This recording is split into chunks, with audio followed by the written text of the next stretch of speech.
No mai haere mai ki Aotearoa. No mai haere mai ki te whenua o ngā te whātua me ngā iwi katoa. No mai haere mai ki te whare taonga. Ladies and gentlemen and girls and boys, a very warm welcome to you this afternoon, and thank you, ngami kia koutou katoa. Thank you very much for taking the opportunity to share a little bit of your time with us, to hear some of our stories of Māori. Nā tua e au te kōtu, haia te pā whakairakatu, hita wai te mata. Ioku wairangi e, ioku wairangi e. He aha te hau, He aha te hau, te wāra mai e tiu hera, ki ngā nāia mai te pūtaraki hiki uta e tiki nā sue au, te kōtu poi a te pou whakairokatu, ki wai te mata ai oku wairangi e. hoki. Those are the sounds of the motiate or the ancient chants. And as the lifestyle of Māori continued on in many of these regions, we did start adapting to the culture that other people would bring. So we had people from England and Ireland and France all settled here into this country. And as I said, the lifestyle of Māori began to change.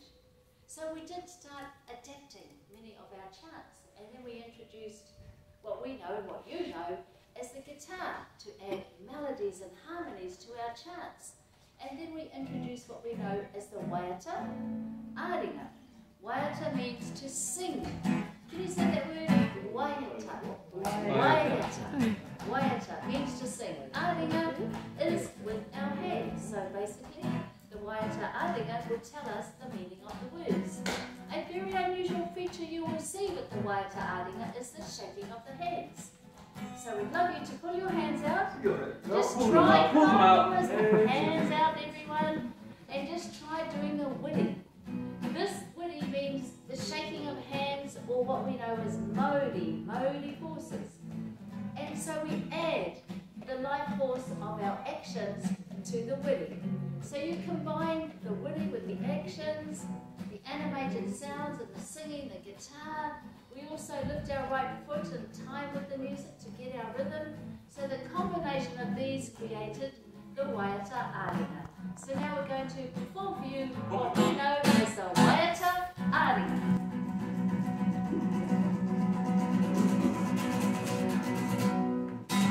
Kapi ai ai he tonu ara hai haka i ngā.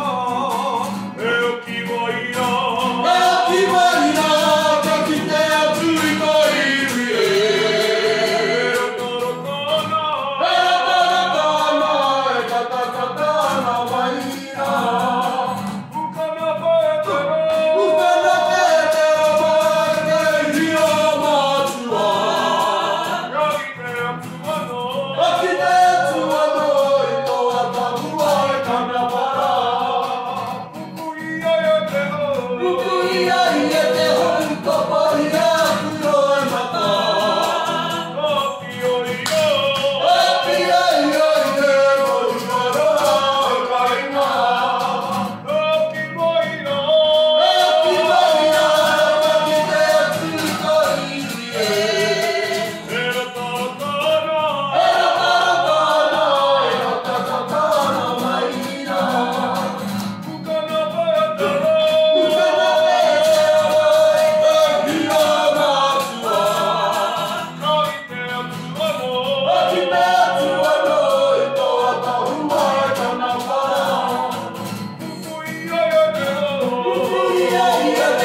heard us as you're coming into the theatre, are two words we put together and we call this kia ora. Kia ora can mean many things. It just depends how you say it. It can mean hello. Kia ora. Thank you. Oh, kia ora. Yeah. Well done or even excellent. Kia ora! It just depends how you say it. So why don't you try saying that word back to us in a big loud voice, those two words, kia ora. Are you ready?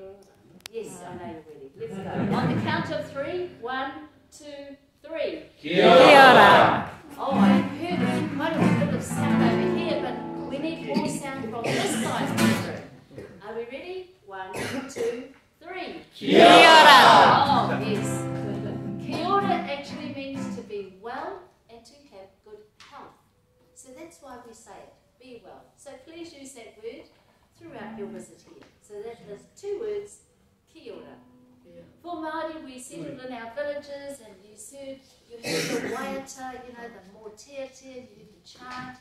You then heard the sound, the adaptation that we did for chanting and introducing the guitar and the waiata aringa. We also made what we call poi. Now the poi is simply described as a ball at the end of a string. The poi ball can be short or it can be long. However, the original poi was actually made from flax, and I've actually adorned in a beautiful little kakuru here, or costume made from flax. A little bit about the flax. It grew in abundance throughout our villages. We could actually harvest the flax, cut it down in a special way. We'd put the long leaves in hot water and it would curl.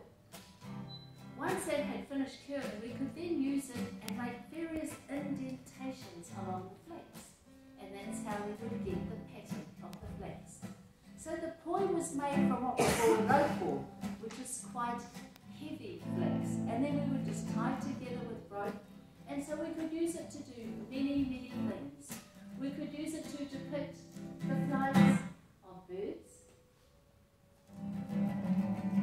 the rowing of waka or canoe. The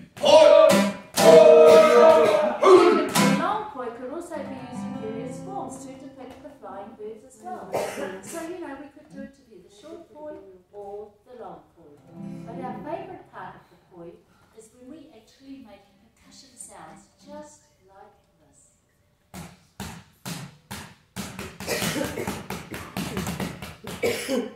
Wow! Doesn't that sound great? That's our favourite part. Did you enjoy that? Yeah. Let's hear the big word kia ora.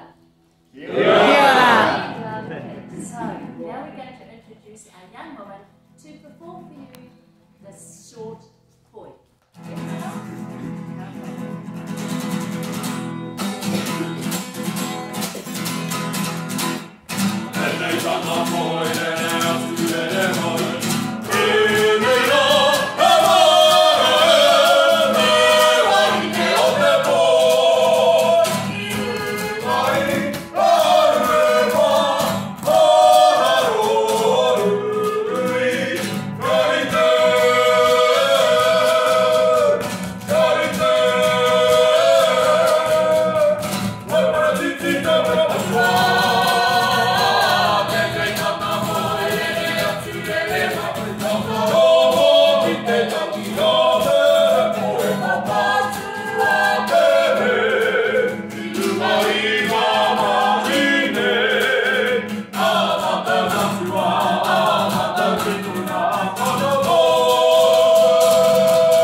Was what we know as the tirako. So the tirako simply means long stick. So we'd harvest it from the forests that grew around us. Now our young men here could twist and twirl the stick, to increase the suppleness of the shoulders, the arms, the wrist as well. However, in later times they would also test their upper body strength.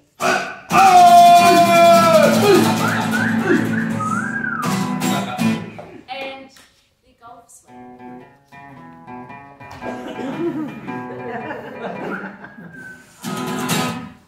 Do you know what?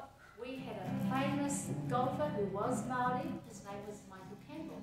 Did you hear of Michael Campbell at all? Yes. You do. He actually won the US Open one year, so that was a wonderful feat. So I'm sure he started playing, golf at a young age and practicing with the tiraka. So that is the tiraka. So let's enjoy this next dance called the tiraka.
Our next game is what we know as the T-Toria.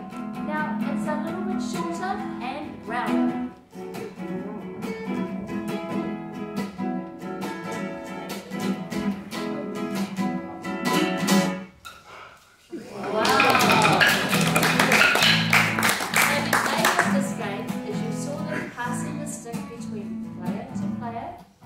Is to increase their hand-to-eye coordination, the timing, but the aim is not to drop the stick. So I think we need a big kia ora. Let's some encouragement for the T-Toria.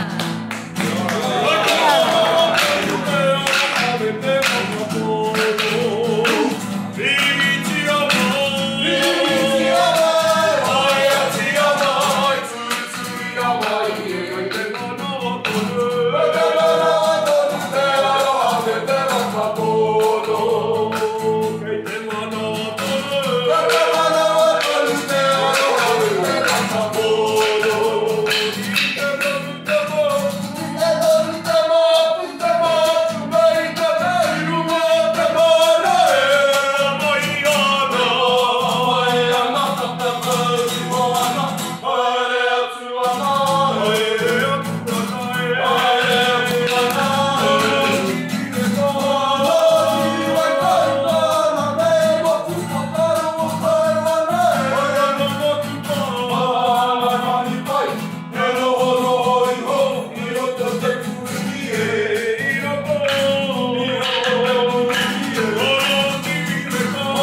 dinner later. So if they didn't, they're actually okay, they don't need to shout for dinner. But you know, you can try the poi as well as these games at home. So the original poi, as I said, was made with quite heavy flax. But how we were taught as young children, we'd use those things that you make out of pillows, you know, that little fluffy stuff, or feathers, you can band them together, you put them in a plastic bag, and then you, oh, I know plastic's not one of those words that you speak about today, but then you know, make a big long plait or rope, and that's how we started doing the poi. And then the tirako, the same, it's using a very long stick, cutting it to size, can suit you.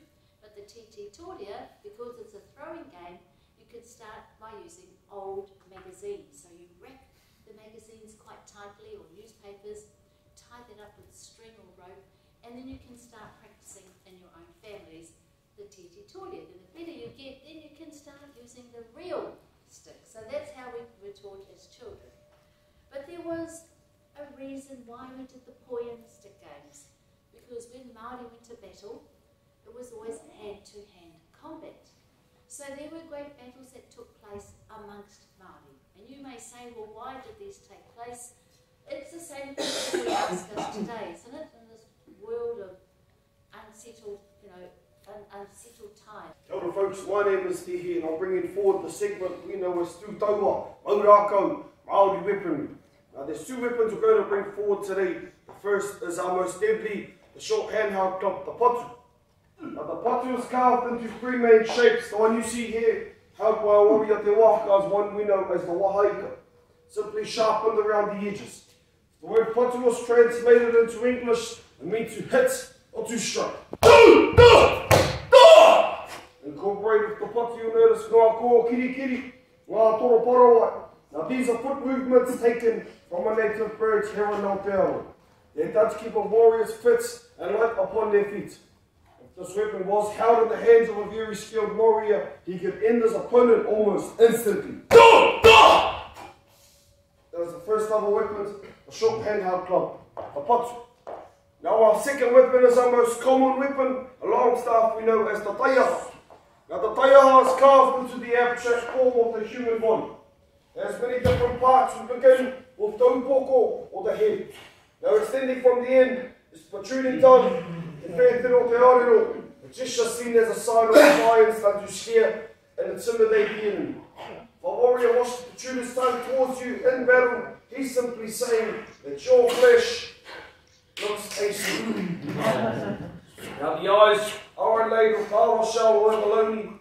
There are a set of eyes on each side that guide and protect the warrior from all four sides. Now the hair is fashioned with raukura, feathers, other resources such as harakeke or flax. Horsehair, in some cases even the hair of our own enemies, was used to adorn our taiaha as a form of distraction, catching our opponents, allowing them to go in for strike. Haere ta tinana, the rapa, or the body of the weapon, where movements are controlled from. However, the taiaha never left the hands of our warriors. The most deadliest parts are our side-cutting blades, ngā hate, which used to cut and batter the opponent down, and the po, the butt end, or sharpened to a fine point, used to be tossed. That is our warrior of our long staff, the taiaha.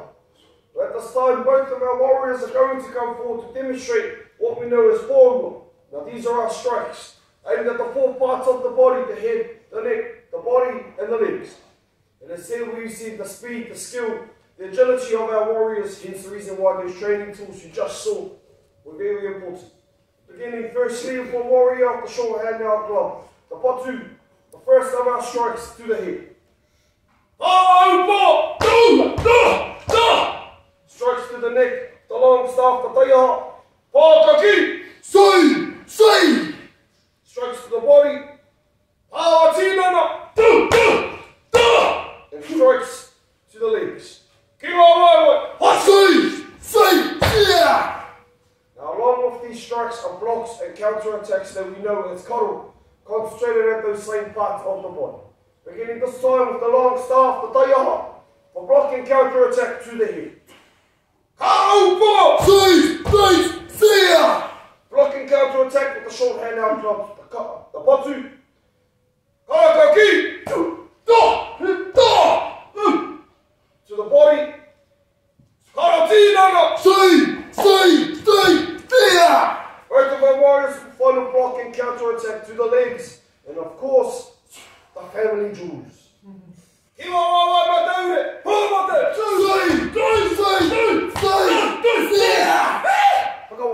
Folks, how about a round of applause for our two warriors in our segment?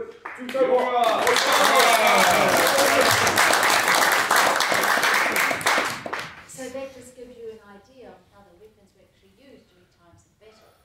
So it brings us now to the final item, which is the Hakka.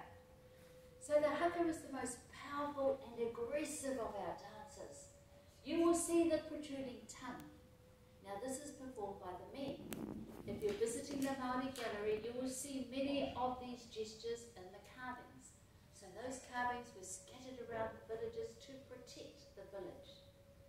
The women and the men will bulge their eyes, used as acts of intimidation. You will see the young men slapping their chests, the arms and the legs. These were used to condition the skin to take blows from the enemy during hand-to-hand combat. Then we add the takahi, or the loud stomping sound of the Hakka. So the combination of the protruding tongue, the bulging eyes, the stamping sound and the slapping of the body forms the Hakka. It was performed prior to going into battle to demonstrate how strong that village was in the Hakka. So they would say to the enemy coming, this is how powerful we are. This is our Hakka. And if a very good Hakka took place, the enemy would retreat because the Hakka had already won the battle before it had even begun. Today the Hakka is also used as a form of celebration. Often if we're in our villages, even today we have weddings or the birth of a child or someone who has passed, we would perform the Hakka as a measure of mana and bravery and strength to those particular people. So this is what we know as the Hakka.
Strangers and visitors to our lands, no mai, haere mai again.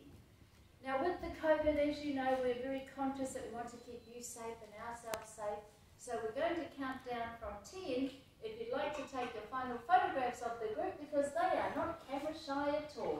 So are we ready to go? Counting down. 10, 9, 8, 7, 6, 5, 4, 3, 2, kukara, 1. That's it. Thank you, Raukuras. On behalf of Raukura, again, thank you for your time. We wish you and your whānau well. Nō reira, tēnā koutou. Tēnā koutou, tēnā koutou katoa. Kia ora. Kia ora.